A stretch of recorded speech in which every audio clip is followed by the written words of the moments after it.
নবী সাল্লাল্লাহু আলাইহি ওয়াসাল্লাম ঈশার নামাজ পড়েছেন। কিসের নামাজ? ঈশার নামাজ পড়ে কাবা ঘরের পাশে হাতিম আছে, কাবার হাতিম, হাতিমের উপর তিনি শুয়ে আছেন ডান কাত হয়ে। ডান কাতে শোয়া সুন্নাত। ডান কাতে শুয়ে আছেন, তন্দ্রা ভাব, পরিপূর্ণ ঘুম আসে নাই। নবীদের কিন্তু ঘুম নাই। নবীদের ঘুমটাও কিন্তু, নবীদের ঘুমের মধ্যে যা আসে আল্লাহর পক্ষ থেকে সেটা ওহী। নবীদের দেহ ঘুমায়, অন্তর কিন্তু ঘুমায় না, মনে রাখবেন। নবীদের কি ঘুমায় না? কলব, অন্তর কিন্তু ঘুমায় না, মনে রাখবেন। এবার তিনি শুয়ে আছেন, হঠাৎ দুইজন ফেরেশতা আসলেন। কয়জন ভাই?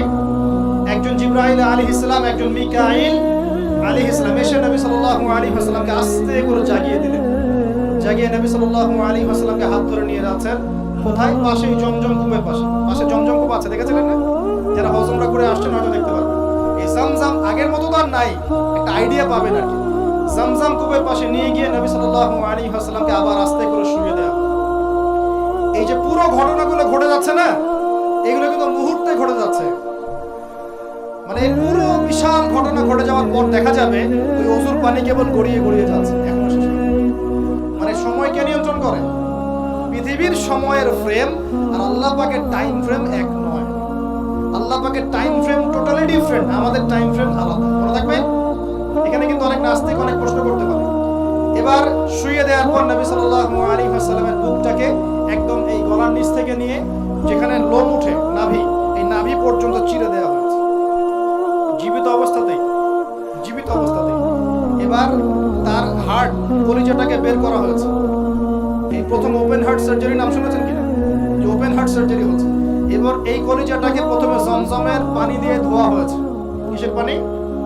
জমজমের পানির মধ্যে শেফা আছে। যাদের অসুস্থতা আছে জমজমের পানিতে সূরা ফাতিহা ফু দিয়ে খাবেন, ইনশাআল্লাহ শেফা হয়ে যাবে, ইনশাআল্লাহ শেফা হবে। জমজমের পানিতে ধোয়ার পরে এর এই কলবটাকে, কলিজাটাকে ঈমান এবং হিকমতে পূর্ণ একটা পেয়ালা দিয়ে ধুয়ে দেওয়া হয়েছে। একটা পেয়ালার মধ্যে ঈমান নিয়ে আসা হয়েছিল এবং হিকমা, প্রজ্ঞা নিয়ে আসা হয়েছে। এটা রাখার পরে ঈমান প্রজ্ঞা দিয়ে ঢেলে এই পুরো জায়গাটা বন্ধ করে দেওয়া হয়েছে। কথা মনে হচ্ছে?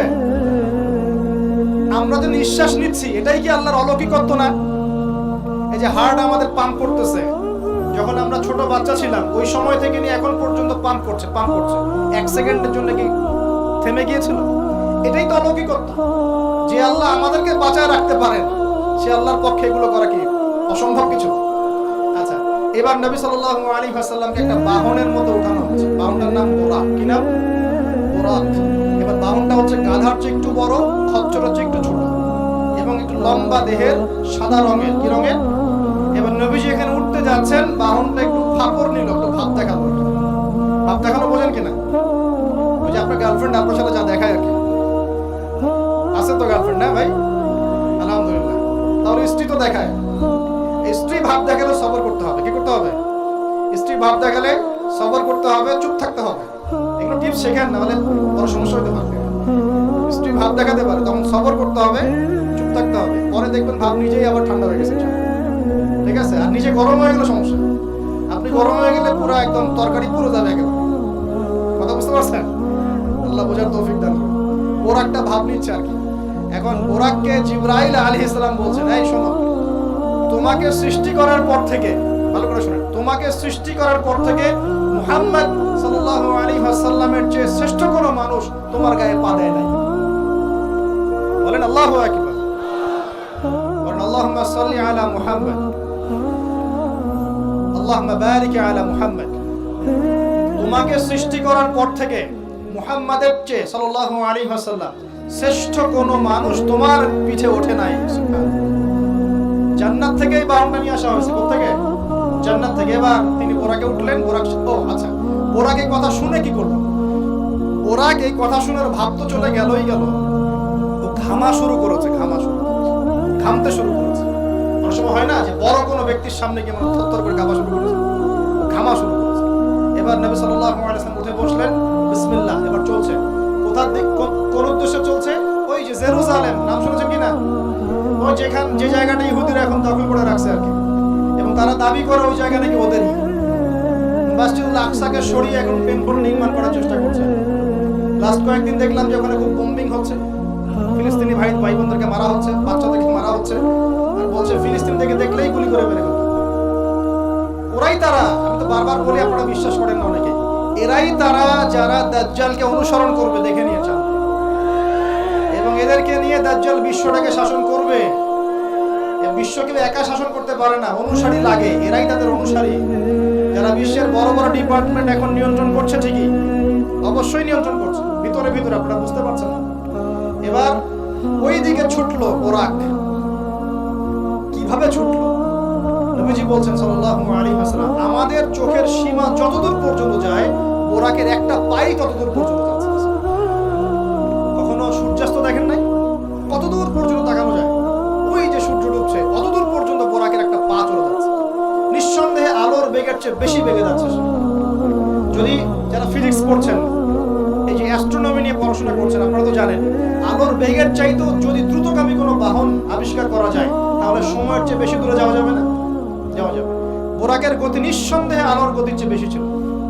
এবার নবী সাল্লাল্লাহু আলাইহি ওয়াসাল্লাম বলছেন যে আমরা যখন বাইতুল মাকদাস বা ওই যে বাইতুল মাকদিস, ওই যে মসজিদ আকসার ওখানে গেলাম, জিবরাইল আলাইহিস সালাম একটা পাথরের মধ্যে ফুটা করলেন, সেই পাথরের মধ্যে ফুটা করে বোরাকটাকে বেঁধে রাখলেন। আর এই পাথরের ফুটার মধ্যেই সমস্ত নবী রাসূল, এই পর্যন্ত যত নবী রাসূল এসেছেন, ওই ফুটার মধ্যেই তাদের বাহনকে বেঁধে রাখতেন। এবার নবীজি মসজিদে ঢুকলেন, ঢুকে দেখছেন একজন মানুষ নামাজ আদায় করছেন, একটু লম্বা গরনের, ছিপছিপে দেহ, লম্বা চুলগুলো কোকড়ানো কানের লতি পর্যন্ত। মনে থাকবে, চুলগুলো কোকড়ানো কি পর্যন্ত? তোমাদের মতো ছেলা নয় ডান বাম, কানের লতি পর্যন্ত চুল, ছিপছিপে দেহ, লম্বা, শানুয়া গোত্রের মতো। নবীজি বলছেন অনেকটা শানুয়া গোত্রের মানুষের মতো। শানুয়া গোত্র কারা একটু দেখে নিবা অনলাইনে। এখন নবী সাল্লাল্লাহু আলাইহি ওয়াসাল্লাম জিজ্ঞাসা করছেন উনি কে? জিবরাইল আলাইহিস সালাম বলছেন উনি হচ্ছেন নবী মুসা আলাইহিস সালাম। আল্লাহ পাক কিভাবে এটা করলেন আল্লাহ ভালো জানেন, এটা আমরা ব্যাখ্যা করতে পারবো না। নবী মুসা আলাইহিস সালাম নামাজ পড়ছেন, আরেকজনকে দেখলেন তার গরন কিছুটা মাঝারি ধরনের, চুলগুলো হচ্ছে সিল্কি মানে স্ট্রেট চুল, লম্বা এবং সোনালী রঙের। কি রঙের? সোনালী। এবং গায়ের কালারটা হচ্ছে সাদা এবং লালের মিশ্রণে গঠিত। নবীজি জিজ্ঞাসা করলেন উনি কে? তাকে বলা হচ্ছে উনি হচ্ছেন নবী ঈসা আলাইহিস সালাম। এবার নবী সাল্লাল্লাহু আলাইহি ওয়াসাল্লাম সমস্ত আম্বিয়া কেরামের সামনে চলে গেলেন এবং সমস্ত নবীদেরকে নিয়ে 2 রাকাত নামাজ পড়লেন। নবীদের ইমাম কে? আমাদের নবী কাদের ইমাম? নবীদের ইমাম। আর সেই নবীর সুন্নাত পালন করতে আমাদের এত কষ্ট হয় না ভাই? লজ্জা লাগে, দাঁড়িয়ে রাখলে লজ্জা লাগে না? টাকটুর উপর কাপড় তুলে লজ্জা লাগে? আস্তাগফিরুল্লাহ, আমাদেরকে মাফ করুন। আমরা সর্বশ্রেষ্ঠ মানুষের উম্মত, সর্বশ্রেষ্ঠ নবীর উম্মত। আল্লাহ পাক আমাদেরকে যোগ্য উম্মত হওয়ার তৌফিক দান করুন। নবীজি নামাজ পড়লেন, নামাজ শেষ। নামাজ, ও আরেকটা কথা, আরেকজনকে নবীজি দেখলেন, তার অবয়ব সম্পর্কে তিনি বলছেন দেখতে হুবহু আমার মতোই। নবীজি বলছেন দেখতে হুবহু আমার মতোই। জিজ্ঞাসা করলেন তিনি কে? জিবরাইল আলাইহিস সালাম বলছেন তিনি হচ্ছেন নবীগণের পিতা ইব্রাহিম আলাইহিস সালাম। ইব্রাহিম আলাইহিস সালামের দেহের গঠন, চেহারা একদম আমাদের নবীর মতো ছিল। সুবহানাল্লাহ। হয়তোবা এই কারণেই, হয়তোবা আল্লাহ ভালো জানেন, আমরা কিন্তু দরুদে কার নাম পড়ি? নবীর নামের সাথে ইব্রাহিম আলাইহিস সালামের নাম পড়ি, এবং তার জীবনীর সাথে আমাদের নবীর জীবনী কিন্তু হুবহু মিল আছে। আমাদের নবীজিকে হিজরত করতে হয়েছে, ইব্রাহিম আলাইহিস সালামকে করতে হয়েছে। ইব্রাহিম আলাইহিস সালামকে আগুনের পরীক্ষা দেওয়া লাগছে, আমাদের নবীকে বদরে উহুদে পরীক্ষা দেওয়া লাগছে, তাই না? আমাদের নবীকে পাশে ছিলেন স্ত্রী খাদিজা রাদিয়াল্লাহু আনহা, ইব্রাহিম আলাইহিস সালামের পাশে ছিলেন স্ত্রী সারা এবং হাজরা আলাইহিস সালাম। মানে টোটালি মিল পাবেন আপনি, আপনি দেখবেন টোটালি মিল আছে। ওইদিকে যাচ্ছি না আমি। এবার নামাজ শেষে নবী সাল্লাল্লাহু আলাইহি ওয়াসাল্লাম আবার বোরাকে উঠলেন। এবার বোরাক উপরে ওঠা শুরু করলেন। এই পর্যন্ত যেটা এসেছে এটা হচ্ছে মক্কা থেকে জেরুজালেম পর্যন্ত, এটাকে বলা হয় ইসরা। এটাকে কি বলা হয়? ইসরা মানে নাইট জার্নি, মানে রাত্রেবেলা নৈশ ভ্রমণ। আর এবার যাচ্ছে এই বাইতুল মাকদাস থেকে উপরের দিকে, এটাকে বলা হয় মেরাজ, মানে ঊর্ধ্বে আরোহণ, ঊর্ধ্বগমন। ঠিক আছে? এবার প্রথম আকাশে যখন পৌঁছালেন, প্রথম আকাশে দরজা আছে, কি আছে? আর প্রথম আকাশ মানে আমরা যে তারা দেখি এগুলো কিন্তু প্রথম আকাশে। ঠিক আছে? প্রথম আকাশ মানে প্রথম মহাকাশ। শুধু এটা নয় যে ওই যে ওজোনোস্ফিয়ার, আয়নোস্ফিয়ার যেটা ভাগ করেছে এগুলো নয়, আমরা যা দেখি এগুলো সব হচ্ছে প্রথম মহাকাশের অংশ। এখানে দরজা আছে একটা, আমরা দেখতে পারি না। এখানে গিয়ে জিবরাইল আলাইহিস সালাম দাঁড়িয়ে গেলেন, নবী সাল্লাল্লাহু আলাইহি ওয়াসাল্লাম দাঁড়িয়ে গেলেন। ওই দিক থেকে আওয়াজ আসছে যে কে? জিবরাইল আলাইহিস সালাম বলছেন যে আমি জিবরিল, আপনার সাথে কে? বলা হচ্ছে আমার সাথে হচ্ছে বিশ্বনবী মুহাম্মদ রাসূলুল্লাহ সাল্লাল্লাহু আলাইহি ওয়াসাল্লাম। আপনাকে কি পাঠানো হয়েছিল তাকে আনার জন্য? তিনি বলেছেন হ্যাঁ। তিনি বলেছেন হ্যাঁ, বাস হ্যাঁ, কারণ তিনি সাদিকুল আমিন।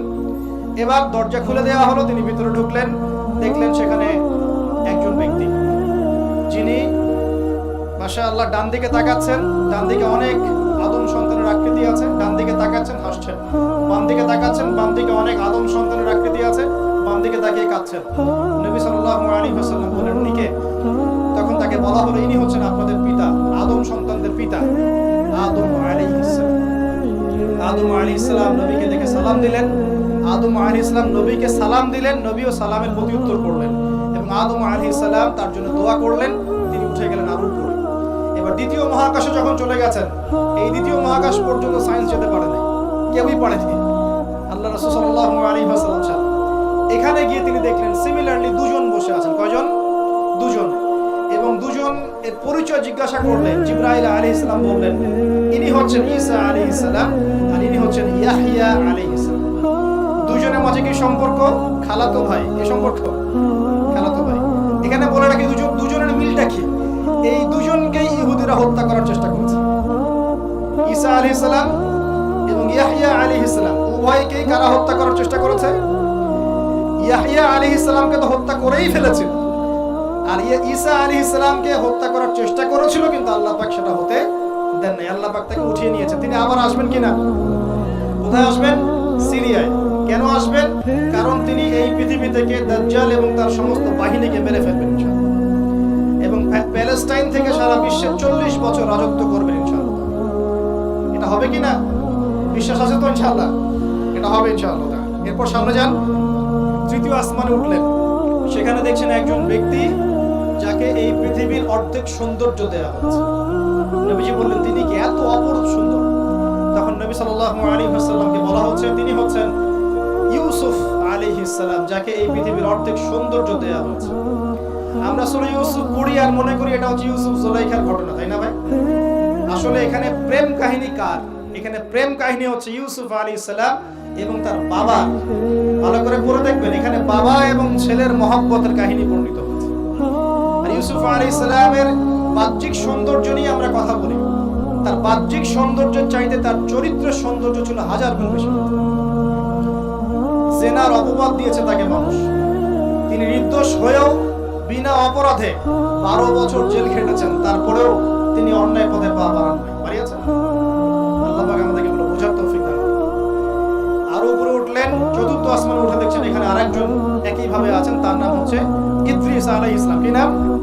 ইদ্রিস আলাইহিস সালাম। তিনি চতুর্থ আসমানে অপেক্ষা। একইভাবে সবার সাথে কথাবার্তা হলো, সালাম বিনিময় করা হলো, মোবারকের দোয়া করলেন, তিনি আবার উঠে গেলেন। পঞ্চম আসমানে উঠে তিনি দেখছেন ওই ইচ্ছে নবী মুসা আলাইহিস সালাম। কোন নবী? নবী মুসা আলাইহিস সালাম। সবাই সালাম দিচ্ছেন, একইভাবে কথাবার্তা হচ্ছে। ষষ্ঠ আসমানে উঠে দেখছেন হারুন আলাইহিস সালাম, মুসা আলাইহিস সালামের ভাই, মনে আছে?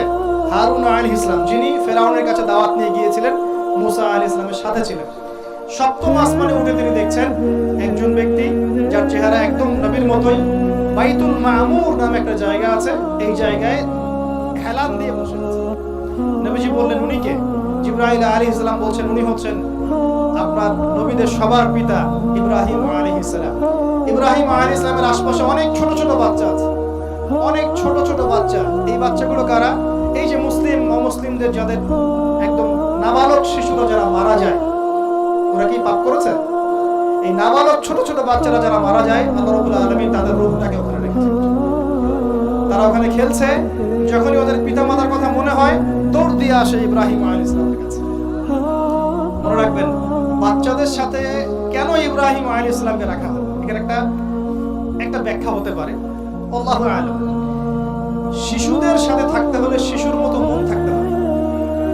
বাচ্চাদের সাথে কারা ভালোভাবে মিশতে পারে জানেন? যাদের মনটা বাচ্চাদের মতো, শিশুর মতো সরল হতে হয়, শিশুর মতো হতে হয়, সরল। যাদের মন শিশুর মতো সরল, এদের মনের মধ্যে কিন্তু হিংসা, বিদ্বেষ, রিয়া, অহংকার এগুলো থাকবে। ইব্রাহিম আলাইহিস সালাম ওই শিশু কুরবানির পরীক্ষায় ফেলতে হয়েছিল। আল্লাহ রাব্বুল আলামিন দেখেন তাকে বাচ্চাদের সাথে রেখে দিয়েছে। বাচ্চারা ওখানে খেলাধুলা করে, যখনই ওদের বাবার কথা মনে হয়, মায়ের কথা মনে হয়, দৌড় দিয়ে ইব্রাহিম আলাইহিস সালামের কাছে চলে আসে। তিনি আদর করে দেন, আবার চলে যায়।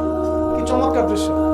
তিনি হেলান দিয়ে আছেন বাইতুল মামুরে, সালাম করলেন, সালাম করে নবীজিকে বললেন, হে নবী, আপনার উম্মতকে জানিয়ে দিয়েন, আমি আপনাদেরকে সেটা জানিয়ে দিচ্ছি, হে নবী আপনার উম্মতকে জানিয়ে দিয়েন যে জান্নাত হচ্ছে একটা উর্বর জায়গা, জান্নাতের পানি হচ্ছে মিষ্টি, জান্নাতের মাটি খুব উর্বর, জান্নাতের অনেক জায়গা ফাঁকা পড়ে আছে, আপনার উম্মতকে জানিয়ে দিয়েন এই ফাঁকা জায়গাগুলোতে